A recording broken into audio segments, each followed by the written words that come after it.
আমার ছেলেটা এত সাহসী ছিল, কখনোই ভয় পেত না। আর সেই ভয়ে এত কান্নাকাটি করছিল, কিছুতেই বসতে চাচ্ছিল না। আর চুলও এত পরিমাণের বড় হয়ে গিয়েছিল, না কাটলে হচ্ছিলই না। আমি তো একবার কাটতেই চাচ্ছিলাম না ছেলের দিকে তাকিয়ে। হ্যালো এভরিওয়ান, আসসালামু আলাইকুম। আশা করছি সবাই ভালো আছেন। আমি আলহামদুলিল্লাহ ভালো আছি। এই তো তাকরিমের চুলগুলো এত পরিমাণের বড় হয়ে গিয়েছে। তাকরিম সবসময় সেলুনে চুল কাটে। এর আগে আমার ভিডিও যারা দেখেছেন তারা নিশ্চয়ই জানেন ও সেলুনে সুন্দর করে বসে চুল কাটে। তবে এইবার কি করবে জানি না। ওকে আমি বলছিলাম যে বাবা চলো চুলটা কেটে নিয়ে আসি, ও বাসাতেই রাজি হচ্ছিল না, বলছিল যে না চুল কাটবো না। অবশেষে আমরা রেডি হয়ে তাকরিমের চুল কাটার উদ্দেশ্যে বের হয়ে পড়লাম। আমার ছেলে তো বাইরে যেতে পারলে অনেক বেশি খুশি হয়ে যায়। যেহেতু তাকরিমের বাবা বাসায় আছে সেই জন্য আজকে চুল কাটাতে নিয়ে যাচ্ছি, কারণ আমি একা ওর চুল কাটাতে পারবো না। দুইজনে মিলে সবসময় ওকে চুল কাটাতে নিয়ে যাই। তাকরিমের বাবা ওকে কোলে নিয়ে সবসময় চুল কাটায়, কারণ ও চেয়ারে বসতে চায় না, ভয় পায়, ছোট মানুষ। আমরা দুইজনে খুব খুশি ছিলাম যে ও সুন্দর করে চুলটা কাটাবে, কারণ এর আগে যতবার চুল কাটতে নিয়ে গিয়েছি ততবারই সে সুন্দর করে চুল কেটেছে। কিন্তু এইবার ঘটনার তো উল্টা ঘটে গিয়েছে। ও সেলুনের ভিতরে ঢুকতেই যাচ্ছিল না, আর ঢোকার পরে অনেক কান্নাকাটি করেছে। ওর চোখ দেখে নিশ্চয়ই বুঝতে পারছেন।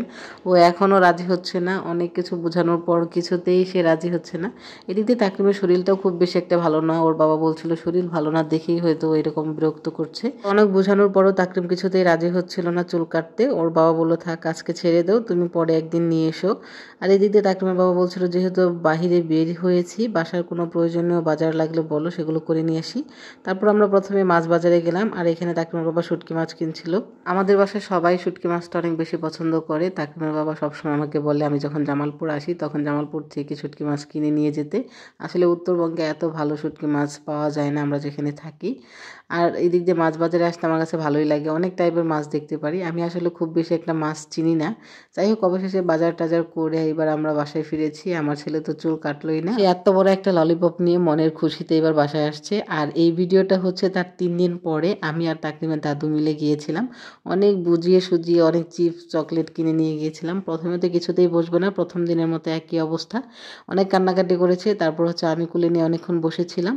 দেন হঠাৎ করে রাজি হয়েছে। আর সেলুনের লোকটা তাড়াতাড়ি করে ওকে কেটে দিচ্ছিল, গায়ে কোনো কাপড়ই দিতে দেয়নি। আমার ছেলেটা তো অনেক বেশি সাহসী ছিল, কখনো এরকম কান্নাকাটি করেনি। এবার অনেক ভয় পাচ্ছিল। আর এদিক দিয়ে চুলও এত পরিমাণে বড় হয়ে গিয়েছিল, না কাটলে হচ্ছিলই না। যাই হোক, সেলুনের লোকটা অনেক সুন্দর করে তাড়াতাড়ি করে কেটে দিচ্ছিল। ও তো কোনো কাপড়ই গায়ে দিতে দেয়নি, এর জন্য সারা গা চুলে ভরে গিয়েছে।